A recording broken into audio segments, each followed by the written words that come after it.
All right. There is a lot happening up on Capitol Hill today in Washington.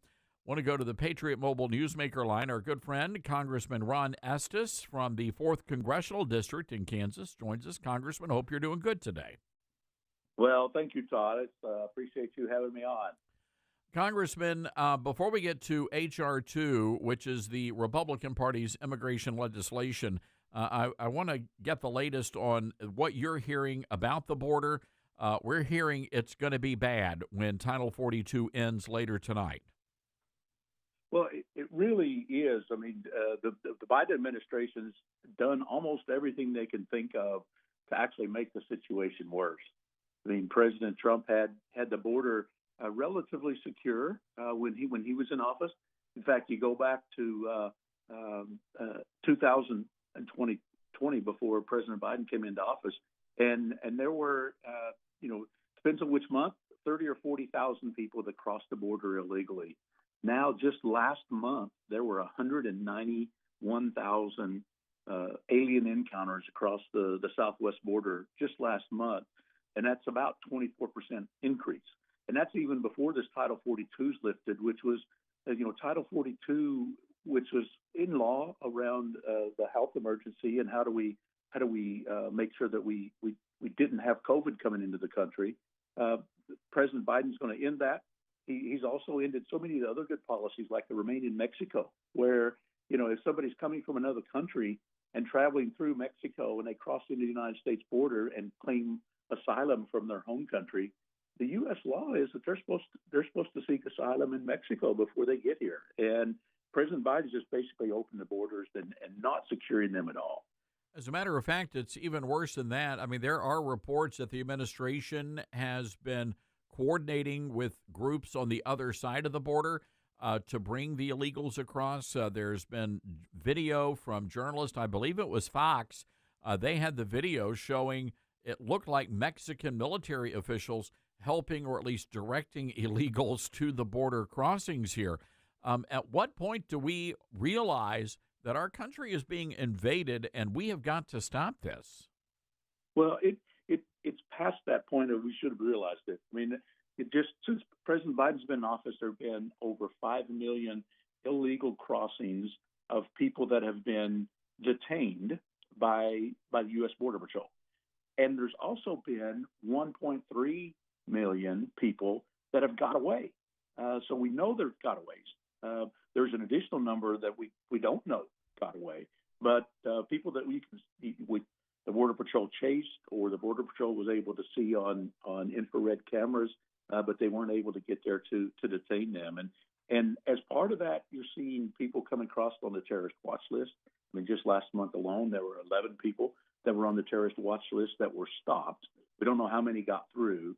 And actually, one of those had been stopped for 2 consecutive months. So basically, it's an ongoing process where they catch and release people that they're catching, and the terrorists they may send back to try again and have better luck the next month.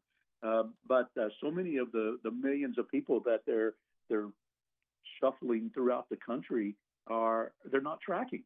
I mean, one of the things right now, and the New York Times actually had a story about this, is the administration has lost 85,000 children that they're responsible for. They sent them around the country, in most cases to, see Uncle Joe or somewhere else. And basically they're helping the drug trafficking and human trafficking through this process. And in that mix, they've lost 85,000 children. They have no idea where they are. I'm curious what's been the reaction in Kansas in the Wichita area, because we understand there are hundreds of unmarked vans, no license plates, that are parked nearby in some of these border communities. And the thought process is that these illegals are going to be loaded up and they're just going to be dropped off in cities all over America. Are you hearing of concerns there in Kansas that you guys are going to get stuck with having to take care of a lot of these people? Well, and that's the concern all around the country. I mean, in Kansas as well as, you're hearing it from Chicago, you're hearing it from New York. These Democrat cities that have claimed to be sanctuary cities are complaining now that they have all these illegal aliens that have come across into their cities, and the same concern exists in Kansas. That you look at the services that need to be provided for somebody who they just want to. Yes, they want a better life, but they're willing to come take U.S. taxpayer money in order to help improve themselves, and that's not what we should do. We should help them improve their home country so that the citizens of their home country all have a better life as well. And the concern I have, and I saw it when I was at the border, was that they would come across the border, and there's even mini bus stops that they just stop and get picked up by some of these non-government agencies, the NGOs that are being funded by taxpayer dollars out of Health and Human Services or money being taken away from Customs and Border Patrol and funding these organizations that then shuffle people throughout the country or put them on an airplane and fly them. So the TSA has even allowed people to use arrest warrants as identification. I mean, you or I have to have a valid driver's license or a valid passport, and yet the official arrest warrant of them coming into the country is being used as their valid identification to get on planes and go around the country. It's just absurd. And Congressman, I want to move real quickly here to the legislation the House taking up today, H.R. 2. What is that legislation going to do? How is that going to help? You know, one of the things that we campaigned on and talked about as the Republicans in Congress is that we need to focus on securing the border. And basically what H.R. 2, the Secure the Border Act, is a focus on, let's put good policies back in place. Let's go back to building the construction of the border wall. I mean, there are places where it makes sense to have a wall, have something that actually either stops or certainly detains or slows down the process of people crossing illegally, particularly in cities where, San Diego is just across the border from cities in Mexico. Using technology to be able to track what's going on for the places that we don't have Border Patrol agents, providing more funding for the Border Patrol agents, including some bonus pay to offset some of the higher inflation and the impact there, and to make sure that they can hire staff to fill those positions. And let's be transparent about how many people are coming across the border. The Homeland Security or Homeland Security Department they're slow for the information they do report. They're not reporting all the information, and so we really don't know how bad the true story is. We know what we see.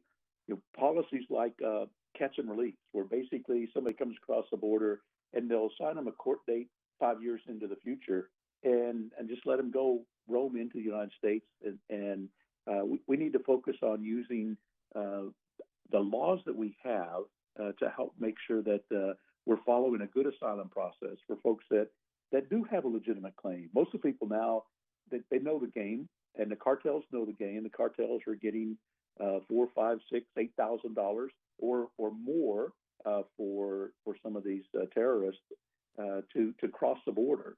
And so the cartels are making literally billions of dollars off of this process, and we need to strengthen the laws so that we can actually make it so that it's not an attractive process for people to come through. Well, I mean, and a big part of that is actually enforcing the law, which is simply not being done. I mean, we already have laws on the books, so I certainly hope that eventually somebody's going to enforce this law.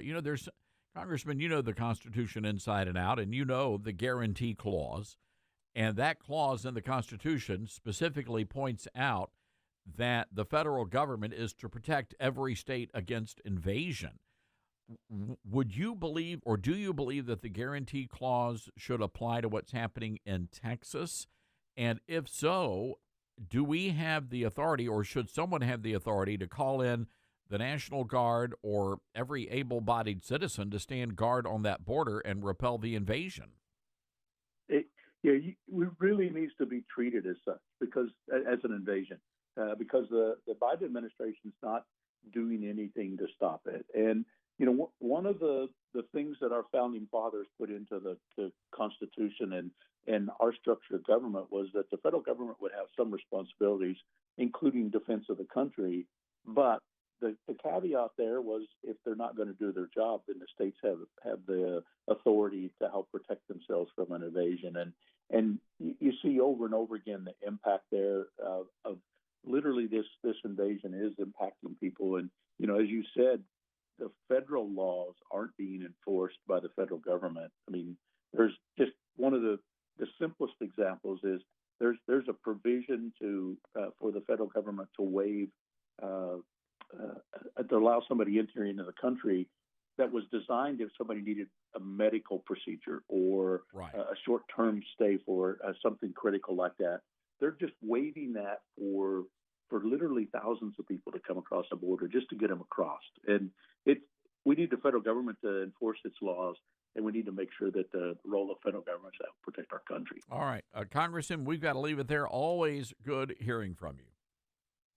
Well, it's great talk to you, and hopefully we'll get this bill passed to the House, and then we'll get it ideally passed out of the Senate and signed into law so that we can actually have not just enforcement of the laws that we have, but also enhance the laws. All right, Congressman Ron Estes, everyone, from the great state of Kansas, Wichita area. KQAM, our great affiliate there in Wichita, and they're doing great work.